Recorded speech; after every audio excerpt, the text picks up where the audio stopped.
¿Qué tal, hermanos? Dios les bendiga ricamente. Vamos a continuar con esta clase de hoy.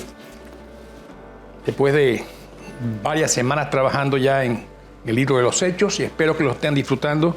A mí me encanta el libro de los Hechos, lo disfruto con gusto. Y aunque hemos ido un poco lento en estos últimos capítulos, hoy voy a repetir, por cierto, porque quiero hacer algunas conclusiones. Quizás la clase sea un poco corta.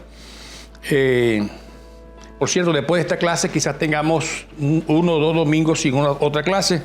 Vamos a estar fuera del país, mi esposo y yo, pero espero que quiero hacer algunos énfasis en los mismos versos que estudiamos la vez pasada, que es Hechos 8, 5 al 25. Hechos 8, 5 al 25. Así que vamos a orar, darle gracias a Dios. Por favor, síganme mandando sus likes, sus gracias o cualquier cosa que me respondan o sepa que ustedes están ahí viendo esta clase y ayudándose.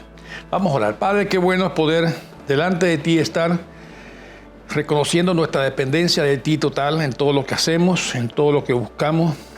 Reconocemos que es tu Espíritu que mueve nuestro corazón a buscarte, Señor. No somos nosotros, sino tú. Y pedimos que lo hagas de esta manera igual con esta lección. Estamos terminando este pasaje, pero queremos, Señor, hacer unos énfasis que yo estoy convencido de que son tuyos y que pueden guiarnos a muchas verdades. Dirígenos en todo lo que hacemos. En Cristo Jesús lo pido. Amén y amén. Voy a leer otra vez para ustedes entonces Hechos 8, 5 al 25 y hacemos una conclusión. Repito, quizá la clase sea un poco corta, pero quiero concluir con varias ideas concretas. Dice así Hechos 8, 5 en adelante. Felipe bajó a una ciudad de Samaria y les anunciaba al Mesías. Al oír a Felipe y ver las señales milagrosas que realizaba, mucha gente se reunía y todos prestaban atención a su mensaje. De muchos endemoniados, los espíritus malignos salían dando alaridos, y un gran número de paralíticos y cojos quedaban sanos. Y aquella ciudad se llenó de alegría. Ya desde antes había en esa ciudad un hombre llamado Simón, que jactándose de ser un gran personaje, practicaba la hechicería y asombraba a la gente de Samaria. Todos, desde el más pequeño hasta el más grande, le prestaban atención y exclamaban: este hombre es al que llaman el gran poder de Dios. Le seguían porque con mucho tiempo los habías tenido deslumbrados con sus artes mágicas. Pero cuando creyeron a Felipe, que les anunciaba las buenas nuevas del reino de Dios y el nombre de Jesucristo, tanto hombres como mujeres se bautizaron. Simón mismo creyó y después de bautizarse seguía a Felipe por todas partes, asombrado de los grandes milagros y las señales que veía. Cuando los apóstoles que estaban en Jerusalén se enteraron de que los samaritanos habían aceptado la palabra de Dios, les enviaron a Pedro y a Juan. Estos, al llegar, oraron por ellos para que recibieran al Espíritu Santo, porque el Espíritu aún no les había descendido sobre ninguno de ellos, solamente habían sido bautizados en el nombre de Jesús. Entonces Pedro y Juan les pusieron las manos y ellos recibieron al Espíritu Santo.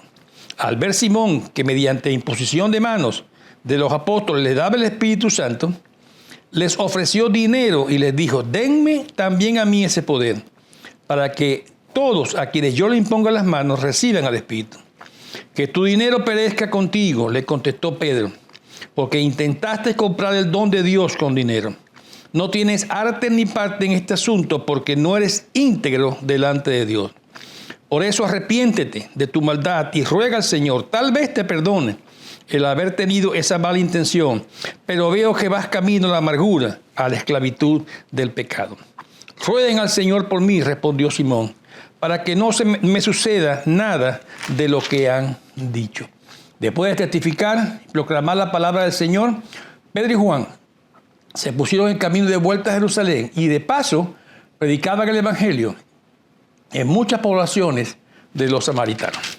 Bien, ya hemos estudiado sobre los samaritanos, hemos estudiado sobre Felipe, muchas de estas cosas, pero quiero hacer algunos énfasis finales de esta clase y espero que lo puedan captar junto conmigo.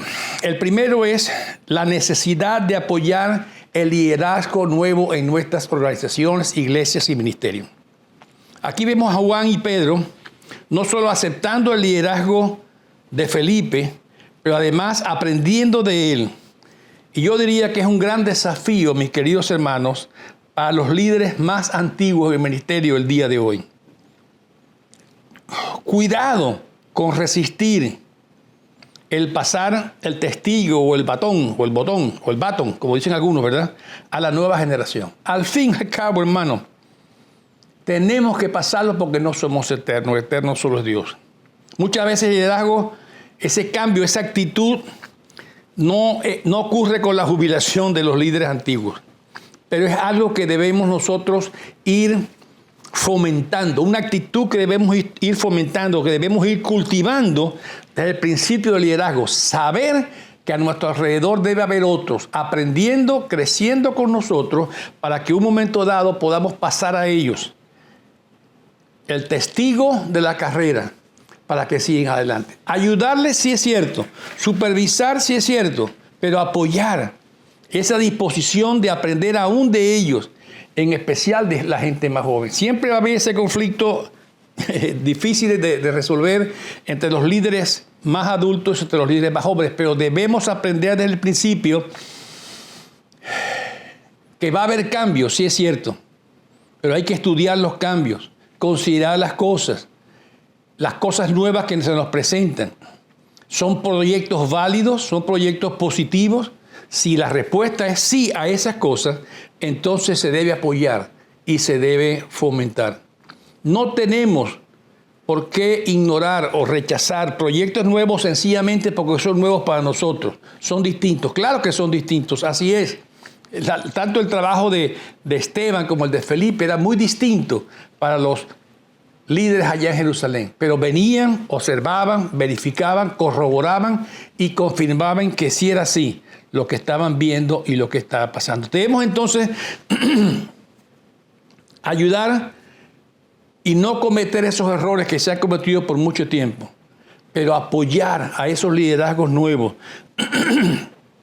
es sumamente importante y es sumamente necesario para la continuación. A veces con tristeza puedo decir que a veces los liderazgos crecen con una persona y al morir esta persona, todo el ministerio decae muchísimo. Y no debe ser así. Debemos aprender desde un momento que esto debe darse, realizarse y alcanzarse. No al final, sino desde el principio. Desde que comenzamos sabiendo que puede pasar. Y yo sé que hay muchas razones para quizás no llegar a estas cosas. Yo recuerdo, y viendo iglesias donde he participado, a veces decimos, cuando algo nuevo va a pasar o quiere presentarnos algo nuevo, la respuesta de los más adultos es que aquí nunca se ha hecho así. Aquí nunca lo hemos hecho así. Y eso es cierto, nunca se ha hecho así. ¿Qué tal si lo hacemos ahora sí? Y a veces la respuesta es lo contrario. No, aquí siempre lo hemos hecho así. Y las dos actitudes, repito, ¿verdad? Dicen, no, aquí siempre lo hemos hecho así. Y las dos actitudes lo que nos hacen es estancar. Ese nunca lo hemos hecho así, o ese aquí siempre lo hemos hecho así, lo que hacen es estancarnos. Hacen decaer la organización, para no dar paso a nuevas ideas, a nuevos líderes, a nuevos proyectos que Dios puede levantar. Recuerden, el único eterno es Dios. Nosotros somos instrumentos pasajeros. Por eso, ofrezcamos la sabiduría de la persona adulta a nuestros jóvenes, pero sin quitar o sin frenar su iniciativa. Y fue lo que hicieron los apóstoles aquí. Ellos estaban en Jerusalén reunidos, escuchaban de que algo pasaba en Samaria, no estaban seguros de lo que estaba pasando. Enviemos a dos de los nuestros. Y así lo hicieron. Pedro y Juan vinieron, observaron, participaron, vieron lo que estaba pasando y por supuesto dieron su bendición y allá volvieron, ¿verdad?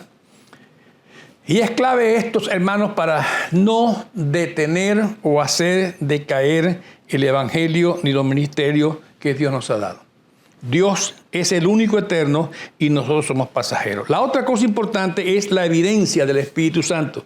Y digo que es importante porque yo sé que con el tema del Espíritu Santo ha habido tanta polémica y tanta confusión hasta nuestros días especialmente, ¿verdad? La Biblia lo dice muy claramente, que el Espíritu Santo da testimonio a mi espíritu de que soy un hijo de Dios. Ya lo leímos en Romanos 8:16. Lo leo para ustedes otra vez. Romanos 8:16. El Espíritu mismo le asegura a nuestro espíritu que somos hijos de Dios. La pregunta que surge es, ¿cómo me lo hace saber? Y aquí es donde entra quizás diferentes tipos de manifestaciones. Lo hace saber primero por su palabra, en primer lugar, y esto es clave que lo entendamos. La Escritura es la base, no mis emociones. A veces ese hacer saber viene con ruido o con figuras de llama en la cabeza. A veces viene como un silbo apacible, como en otras ocasiones. Repito, la Escritura es la base, no mis emociones. Mis emociones son, disculpen, mis emociones son muy cambiantes. Todo lo que pase debe estar basado en lo que la Biblia dice y no en lo que yo siento. Mis emociones, aunque somos seres emocionales, no son la base de mi doctrina, es la palabra de Dios. Recuerden lo que habíamos aprendido de Esteban hace rato atrás, un equilibrio bíblico. Todo lo que nos pase a nosotros, ruidoso o silencioso, alto o bajo, tiene que ser comparado con la Biblia para mantener precisamente ese equilibrio bíblico que Esteban nos enseñó a tener. Y eso nos ahorrará muchas dificultades si los mantenemos centrados en la Biblia. Si hace ruido el Espíritu, qué bueno que hace ruido. Si no hace ruido, qué bueno que no hace ruido.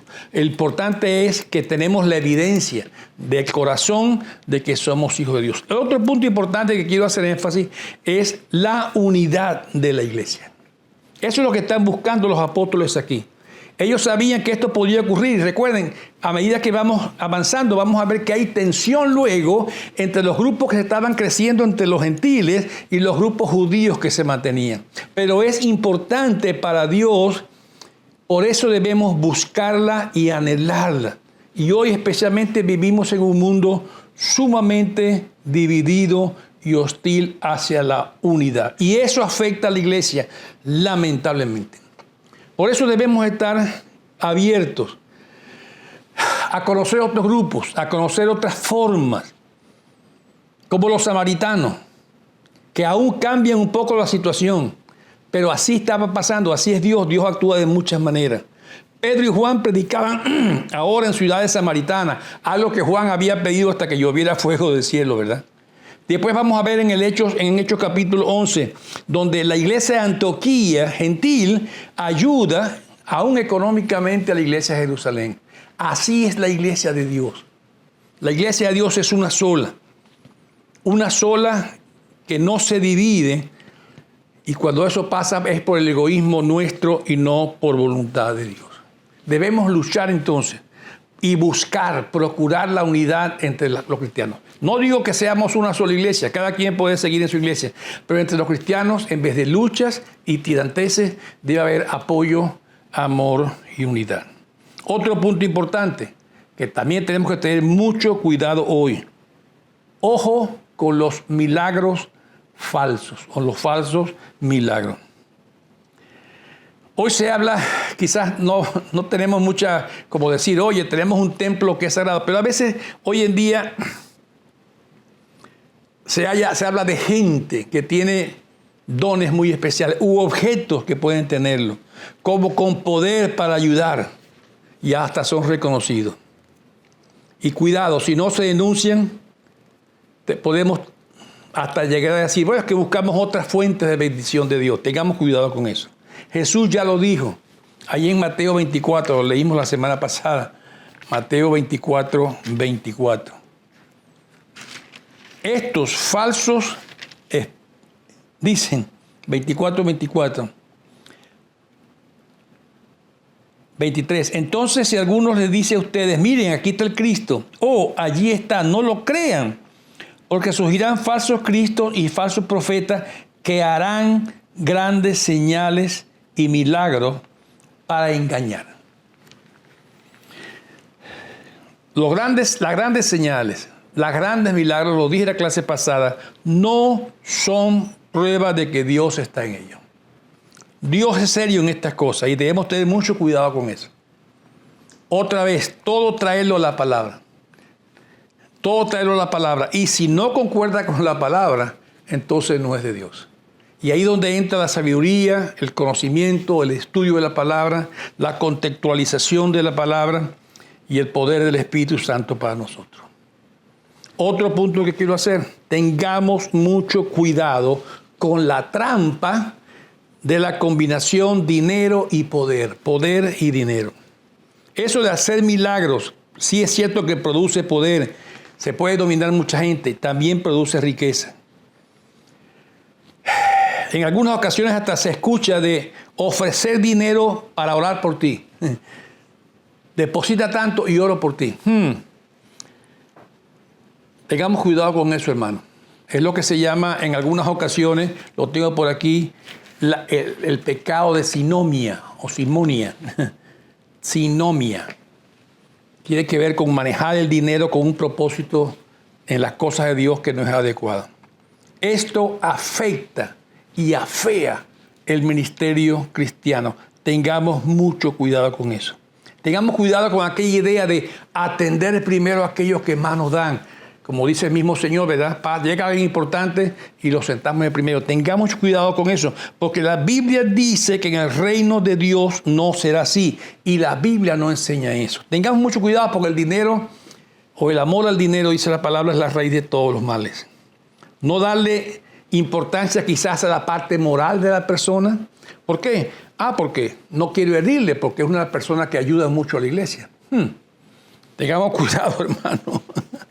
Si da mucho, no lo toco porque se me puede disgustar y ya no da más. Tengamos mucho cuidado con eso. El dar a veces lo toman algunos como un escape a la responsabilidad ante Dios. Dios no enseña así en la palabra. No enseña que al que da, puede vivirlo como quiere. No lo enseña así la palabra. La Biblia es cuidadosa en esta y mostrarnos que la sinceridad del corazón, como se lo dijo Pablo a Simón, no eres íntegro en tu corazón. Por mucho que dé o por muy poco que dé. A veces a los que más dan no los tocamos. Es como compensar los pecados, ¿verdad? Sí, tengo pecados, pero estoy dando y eso quizás me libera. Y es una falsedad de toda falsedad que debemos cuidarnos. Y como ministros de la palabra, debemos que confrontar estas cosas. La gente necesita ser confrontada con su pecado, dé o no dé. El dinero no es problemático ni barrera para el Señor. Confrontar a la gente por su necesidad espiritual a pesar de que dé o no dé, de que tenga o no tenga. Por eso hablo de la sinomia, ¿verdad? Usar el dinero para comprar influencias. Y eso ha sucedido en nuestras iglesias por mucho tiempo. ¿Por qué? Porque tenemos que cuidar la iglesia. Es lo que está diciendo en ese famoso verso 23 que ya leímos. Veo que vas camino a la amargura y a la esclavitud del pecado. Le dice Pedro a Simón. Estás caminando mal, estás cayendo mal. Pon en tu corazón, se lo dijo, arrepiéntete. No tienes arte ni parte en este asunto porque no eres íntegro delante de Dios. Ojo con estas cosas, hermano. Pase lo que pase, la palabra, el Espíritu son nuestras guías de trabajo. No tenemos por qué dejarnos llevar o por ilusionarnos, ni por muchos milagros, ni por mucho dinero, ni porque yo tengo aquí tantos años, por lo tanto tengo el derecho. Tengamos cuidado con no frenar las cosas. Estas son las cosas que quería finalizar esta clase. Yo sé que ha sido corta, pero yo espero que haya puntualizado estos hechos importantes que no quería pasar por alto y que el Señor nos dirija para ver nuestros ministerios, no decaer cuando el líder fundador falta, sino coger más ánimo, más fuerza, porque este líder fundador se dedicó a preparar a los hombres y las mujeres para seguir el ministerio cuando tenía que él faltar. Cuidémonos de no proteger a otros por lo que tienen. Tengamos cuidado con esta palabra. No lo eres porque tu corazón no es íntegro delante de Dios. La integridad delante de Dios no la tapa el dinero. El Espíritu Santo lo ve y Él sí juzga estas cosas. Dios les bendiga, hermanos. Yo sé que fue corta la clase, pero dejo estos pensamientos allá en ustedes para que nos corrijan y podamos caminar en esa integridad de la palabra y del Espíritu en nuestros ministerios. Gracias por su atención. Quizás tengamos un salto de unas 2 semanas, voy a estar fuera y entonces eso pues les ayudará quizás a repasar otras cosas, pero volveremos muy pronto. Dios les bendiga. Vamos a orar. Padre, qué bueno es poder ver estos puntos tan claves como advertencias tuyas, Señor, de que tenemos que caminar con integridad delante de ti. Sino que no sea el poder, que no sean las costumbres, las tradiciones, el dinero, nada que nos moldea, sino que tu Espíritu Santo, dando testimonio a tu Espíritu y que somos tus hijos, podamos caminar en lo que tú quieres hacer. Bendice a los líderes jóvenes que están creciendo, con nuevas ideas, nuevos proyectos, nuevas fuerzas. Permítelos quizás a los más adultos supervisarles, apoyarles, pero Señor, lanzarlos adelante porque van en tu nombre. Gracias por este tiempo. Bendice a cada hermano que está mirando este video. En Cristo Jesús lo pido. Amén y amén. Gracias, hermanos. Hasta la próxima. Bye.